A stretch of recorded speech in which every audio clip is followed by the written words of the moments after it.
failure to raise the debt ceiling would be an economic catastrophe, says Secretary Yellen. Yellen, we're blinking. This is the simulation nodding and winking at you.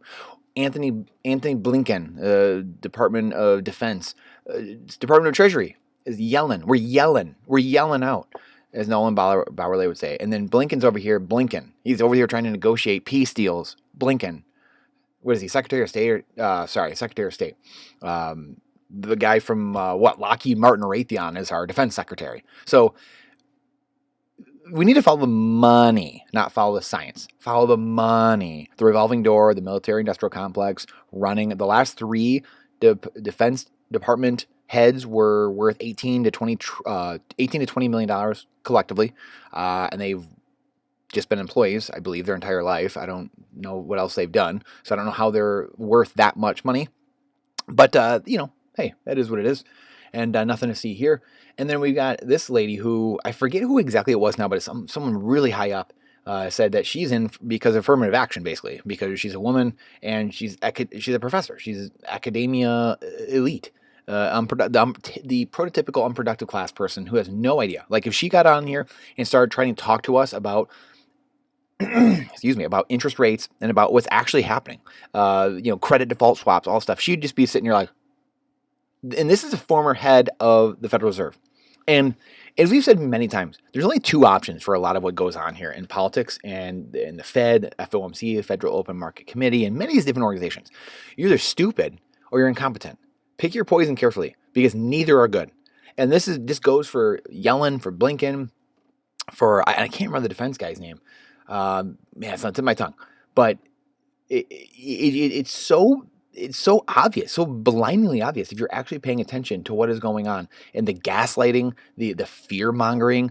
Everything's fear. If humans are driven in two ways, fear and greed, and fear is probably the most, the best pusher of getting humans to do what you need them to do. An economic catastrophe. And, this is hilarious in here. Some of these quotes are mind-blowing. This is something that could produce financial chaos. It would dramatically reduce the amount of spending. Great! That'd be amazing. It would dramatically reduce the amount of spending. It's so unbelievable. This is like saying, hey, you're running your family, your budget, and you're $100,000 over the budget this year, guys. You're $100,000 in credit card debt, and then trying to get the credit limit raised on your credit card, and then telling Chase Bank or Citi or whatever, well, if I can't get this credit limit raised, then it's going to have to cut my spending back. What would the average person... number one, you'd be insolvent. You'd be bankrupt. You'd be in jail for not paying your taxes, your bills, everything, right? But for the government, completely fine. No one bats an eye. We just let them do it. And then we wonder why we have problems. We wonder why we have cities burning out of control. We wonder why we have mass protests going on. We wonder why we have shootings. We wonder why we have mental health disorders through the roof, suicides. This is the most, it makes my head want to explode. It makes my head want to pop off. It's so easy to see. When we have the leaders, the so-called leaders, they're going to gaslight you and tell you how stupid you are. This is going to dramatically reduce the amount of spending. Do you think that's a good idea, Janet? Do you think that might be a good idea? Since we have $31.5 trillion in debt, we're going to be at $100 trillion probably in the next 5 to 15 years. Do you think it might be a good idea? We have people leaving the dollar standard, leaving the dollar network, we're booting them. You and Joe are booting them off SWIFT, freezing assets. So people are leaving. They're like, I'm out of here because you're weaponizing the dollar and you're sitting over here. Well, we're going to reduce the spending. So we're going to get to that in a second. We're going to reduce the spending, which by any real sane metric would make sense. But in an inflationary fiat world, the Titanic's slowly sinking. Sorry, I've been feeling great the last couple of days. But by any metric, any sane metric, like in your deflationary sound money world, yeah, you'd be done. And this is why Bitcoin ushers us in. This beautiful, merit-based, meritocracy, accountability, responsibility, unlike this fiat world, this fiat inflationary world where you get to line your own pockets, you get to be in the revolving door, the Fed, Raytheon, military-industrial complex, politics, you get to kind of like circle around and take and siphon all the wealth up to yourself and then take it from all the people. You get to steal all their time and energy through printing of currency and taxes, inflation and taxes, as the Soviets said. And this is what we get. We get what we vote for, or don't vote for, I guess. We get what the outcome the stolen election guarantees, and stolen elections and votes that don't matter. It doesn't matter. Again, we choose ease or credibility. Elections have ease or credibility. We've chosen ease. You can vote 13,000 days before the election. You don't need IDs. You don't need anything. So we have chosen ease over actual security and credibility of our elections. So we have no idea what's going on. Then when people wonder why there's rioting and protesting and things like that. When people aren't heard, they flip their lid. And this is only going to speed up. This is why we Bitcoin and gold and silver and food and energy and ammo and lead, because we know the writing on the wall. We know why millions of people are pouring over the border. They're trying to overrun the system. This is why they're going to harvest the ballots. This is only going to continue in the one world government people. This isn't even left versus right. Again, this isn't red versus blue. This is the state versus you. This is a one world government versus you. And if you don't wake up and get off your behind, you will be subjected to whatever the globalists, whatever Janet Yellen thinks is good for you. You'll shut off your money, shut your car off because it's electric, whatever. Good luck with that. Good luck with that. Bitcoin and freedom. Bitcoin and freedom, or CBDCs and slavery, or one world government people and slavery. So let's get back to this. Cut all this money. It would mean that Social Security recipients and veterans and people counting on money from the government. Again, it's not money, it's currency. That's where Janet doesn't even flipping know what it is. Doesn't even know that it's not money. Money, currency, money has to be a store of value. The dollar is being destroyed, so it's not a store of value. Sorry, Janet. Contractors and people with just not enough money to pay the bills. So, number one, don't be dependent on the government. Jim Rohn, one of my favorite personal development mentors of all time, said, if you depend on the government to have your money for you at the end of your life, you'll divide by 5 at the end of your life of your wealth. If you rely on yourself, at the end of your life, you'll be able to multiply by 5. And it's never been truer. Never been truer. We have Social Security is insolvent, Medicare, Medicaid is insolvent. All these things are insolvent because they're Ponzi schemes. They took the money from people that paid in, the currency that paid in before, and then they give it out to other people. They give it out to pet projects. They send it to Ukraine. They pay off Hunter. This is absolute clown world. We let it go out. And the fact that we have to continue getting on here every day, talk about the same bozo things over and over again, and people just don't get it, is mind-blowing to me. And they don't care. Like, I'm going to turn on fantasy football. I'll turn on F1. See what's going on in Miami. Oh, I'll turn on the Kentucky Derby. Just one distraction after another. Just one thing after another. Instead of sitting here and reading what could actually make them wealthy and read the plan laid out as to why the system's crumbling. But yet, we don't want to do that. That's all right. It's easier to just whine and complain and then try to vote in some moron like Janet Yellen or somebody who's going to try to just give you currency and give you wealth, which, newsflash, you don't get wealth by printing it out of nowhere. Wealth only comes from work. That's it. Period. It's time and energy. Period.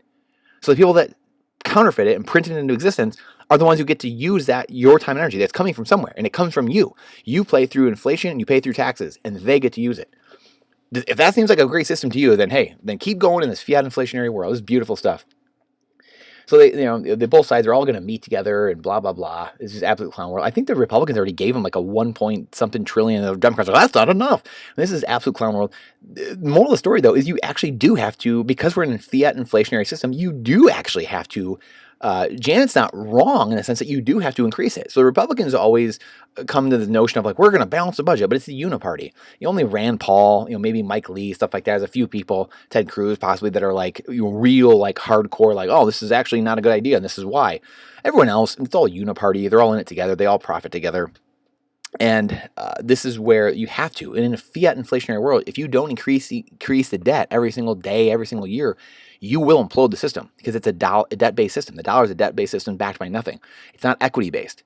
So Bitcoin, or even if you had gold and silver, again, the problems with gold and silver, and that's why it doesn't work long term. But if you had something, a system backed by gold and silver, or if you had a system built just on the Bitcoin standard, where it doesn't need backing because Bitcoin is the backing, energy is the backing, which is what gold and silver stand for. It's the energy to remove it out of the ground. Same with Bitcoin, the energy to use to mine the Bitcoin. If you have something based in actual reality, then you don't do this. It doesn't. You can't spend past your means. The world has to get less and less cost, which increases the standard of living. Now we have opposite. We have decreased standard of living and increased cost. This will continue happening. This always happens without fail. Every single fiat inflationary environment. This is what we have, and this will continue to happen. So you have to raise the debt, or else it does collapse. And this is where it's hilarious. You have Janet in here. Well, it's going to hurt our credit rating. Did you not witness what you guys did 15 years ago, Janet? Did you not witness what you did the last couple years with knocking Russia out of the SWIFT system and freezing dollar assets and dollar reserves and Iran and all these different countries that you've been screwing over and weaponizing? That's hurt your credit rating more than anything. That's why bond yields, you guys have moved rates up, and for the free markets moved them up as well, and they're up, 5% in the last year. That's the market telling you you're losing. Your credit ratings, your confidence, the confidence in you and your credit worthiness has gone through the floor. That's what it's telling you. The White House says the meeting is blah, blah, blah, blah, blah. Short-term funding markets. This is the absolute clown world. The looming debt crisis also forced Janet to get off her you-know-what. Yellen's core priorities be strengthening the global macroeconomy, redoubling our commitment to Ukraine. I'm going to tax you more. We need this debt limit increase so I can pay off pensions and pay off my buddies and pay off myself in Ukraine as it defends itself against a barbaric war. Just think of the words they use. I mean, this is question everything's boldness. This is why we talk about this all the time. Question everything's boldness, even the existence of God himself. This is why we do this. Question everything. Follow the money. This is not hard. This is not hard. I didn't learn any of this in school, guys. None of this was taught to me in school. I didn't go to some great school. I went to public schools. I went to government-run schools. But I rejected everything the government-run schools told me because I knew they were government-run. And I'd fight with teachers and fight with professors. If we were to compromise the credit rating of the United States, and even worse, default on the debt, I think that would have an adverse impact on the dollars as a reserve currency. Janet, wake the F up. What did you just do the last year or two with massive inflation, currency printing, removing nuclear superpowers from the SWIFT system, from the dollar, freezing their dollar reserve assets, their dollar assets? You are the ones that have screwed this up. Not the debt ceiling. Yes, the debt ceiling is a separate subject. You actually do have to increase it, and it has to go into perpetuity. That's why they should just get rid of it, and they should just accelerationism. You should just blow this thing up as fast as possible. Go to $100 trillion in debt right now. If this was such a good idea, then give everyone $1 million right now. If we can just print our way to wealth, why didn't someone think of this before? Just print trillions and trillions and trillions and give everyone $1 million. Print a quadrillion and just give everyone $1 million in America. Boom, problem solved, wealth solved, poverty solved, hunger solved, thirst solved, everything. Boom. Let's go. I mean, look at this. Us geniuses here just figured that out. We are to compromise the credit rating. The dollar is regarded as the bedrock. Not anymore. Safe asset in the entire global system. Bitcoin's got something to say about that, Janet. Sorry, bud. It's trusted, and that is the ultimate safe asset. And a failure to raise the debt ceiling, impairing the U.S. credit rating will put that at risk. So that's a real concern. I mean, look at it. I can't even do this. This is like the greatest screenshot ever. I can't. This will be the thumbnail for this video. Just smug. That's it. I question everything with boldness, guys. Even the existence of God himself. This is not financial advice. This is freedom advice. Bitcoin is here to solve this. It's the Bitcoin life raft off the sinking fiat Titanic. It happens slowly, but when you see this clown world in your face, it's hard not to laugh. And I will say, if you are subjected to, don't be subjected to Social Security payments. Don't be subjected to, and again, I'm generalizing. In general, most people don't have to be subjected to this. Some do. Some are ridden to, medical issues or something like that, but it's a small percentage of the population. Let me tell you that. I know. So I intimately know because of family members that do this very thing actually. So, and work in law. So, don't be subjected. This is why we talk about all the time being prepared, having Bitcoin, gold, silver, food, energy, water, ammo, getting some skills, lead, firearms, guns, security, and building community. So that way you don't even have to be subjected to the ghouls like this. Jerome Powell, Joe Biden, Donald Trump, George Bush, Barack Obama. Do not be subjected to people like this. Sleep well at night knowing you are protecting your family protected because you prepared and you aren't sitting there waiting, suckling at teeth, voting for stupid people because you're so dependent on what they're going to give you and what they're lying to you about what they're going to give to you. So question everything with boldness. This is not financial advice, it's freedom advice. I thank you for coming to my TED Talk. And I appreciate you more than you know. Please share this out because the algorithm truly hates truth. I look forward to seeing you on the next one.